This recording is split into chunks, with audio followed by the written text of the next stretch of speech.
Livro de Daniel, capítulo 13. Vivia na Babilônia um homem chamado Joaquim, casado com Susana, filha de Eucias, mulher muito bela e religiosa. Seus pais eram honrados e havia educado sua filha segundo a lei de Moisés. Joaquim era muito rico e tinha um jardim junto à sua casa. Como era o mais respeitado de todos, os judeus costumavam reunir-se aí.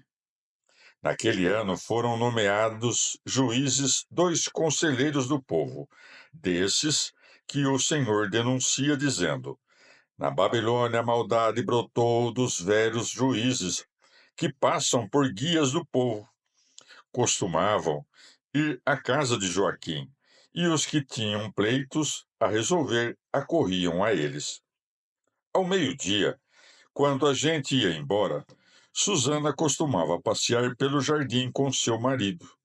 Os conselheiros a viam diariamente, quando saía para passear pelo jardim, e se enamoraram dela.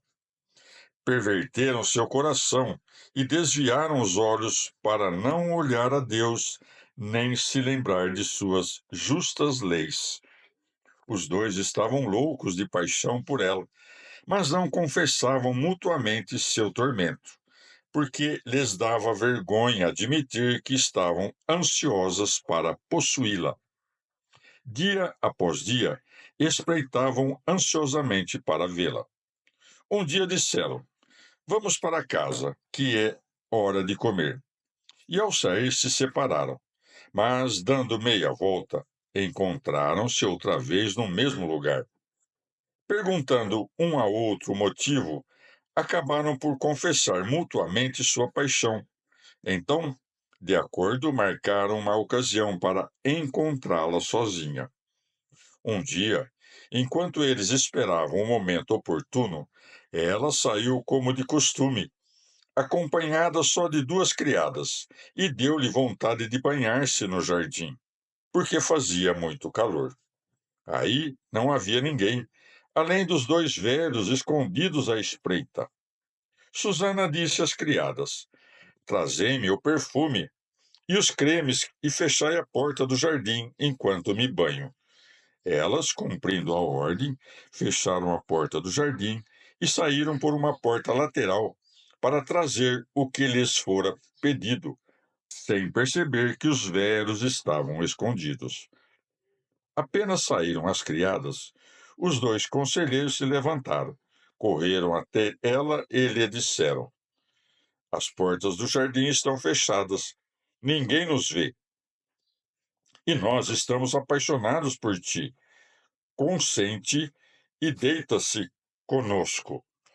Se te negares, testemunharemos contra ti, dizendo que um jovem estava contigo e que por isso despedistes as criadas. Susana deu um gemido e disse: Não tenho saída. Se fizer isso, serei ré de morte. Se não o fizer, não escaparei de vossas mãos.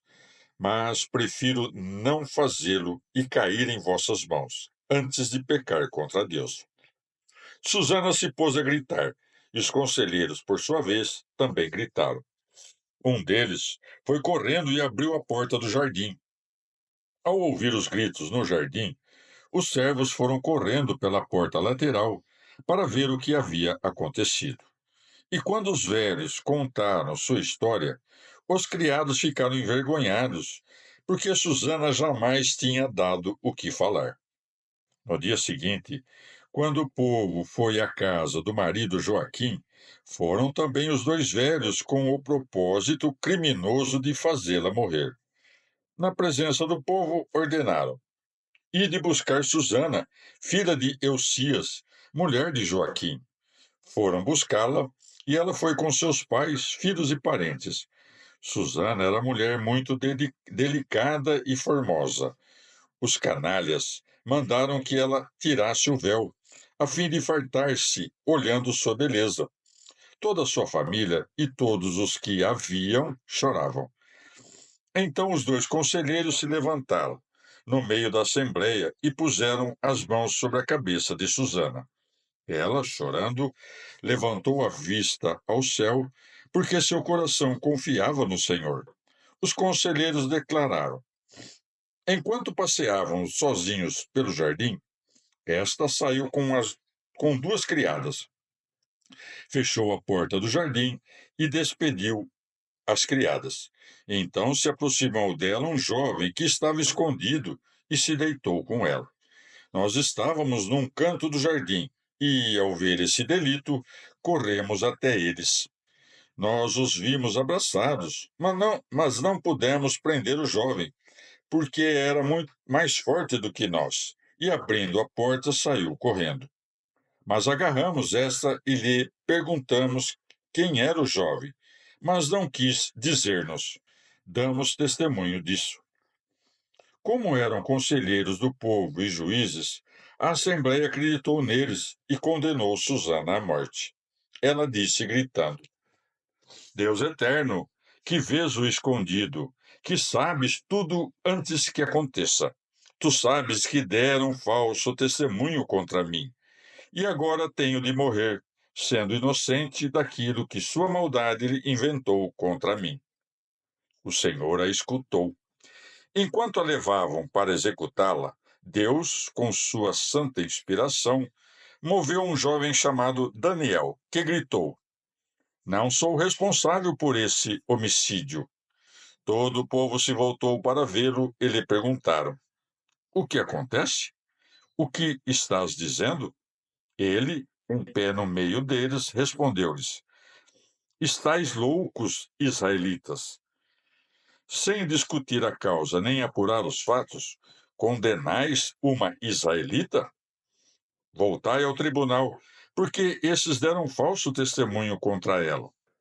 O povo voltou depressa e os conselheiros lhe disseram: vem, senta-te conosco e explica-te, pois Deus te nomeou conselheiro. Daniel lhes disse: separai-os longe um do outro, pois vou interrogá-los. Separaram-nos. Ele chamou um e lhe disse: envelhecido em anos e em crimes, agora voltam teus pecados passados, quando davas sentenças injustas, condenando inocentes e absolvendo culpados, contra a ordem do Senhor. Não matarás o inocente nem o justo. Agora, já que a viste, dize-me, debaixo de que árvore os viste abraçados? Ele respondeu: debaixo de uma acácia. Daniel replicou: tua calúnia se volta contra ti. O anjo de Deus recebeu a sentença divina e vai te partir pelo meio.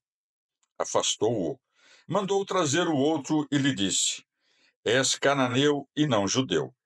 A beleza te seduziu e a paixão perverteu teu coração. Fazieis isso com as mulheres israelitas, e elas, por medo, se deitavam convosco. Mas uma mulher judia não tolerou vossa maldade. Agora dize-me, debaixo de qual árvore os surpreendeste abraçados? Ele respondeu: debaixo de um carvalho. Daniel replicou: tua calúnia se volta contra ti. O anjo de Deus aguarda com a espada para te dividir pelo meio, e assim acabará convosco. Então toda a assembleia se pôs a gritar, bendizendo a Deus que salva os que nele esperam. Levantaram-se contra os dois conselheiros, a quem Daniel havia deixado convictos de falso testemunho, por sua própria confissão. Segundo a lei de Moisés, aplicaram-lhes a pena que eles haviam tramado contra seu próximo e os executaram. Nesse dia foi salva uma vida inocente. Eucias, sua mulher, todos os parentes e o marido Joaquim louvaram a Deus, porque sua parente Susana não havia cometido nenhuma ação vergonhosa. E desde esse dia, Daniel gozou de grande prestígio entre o povo. Palavra do Senhor.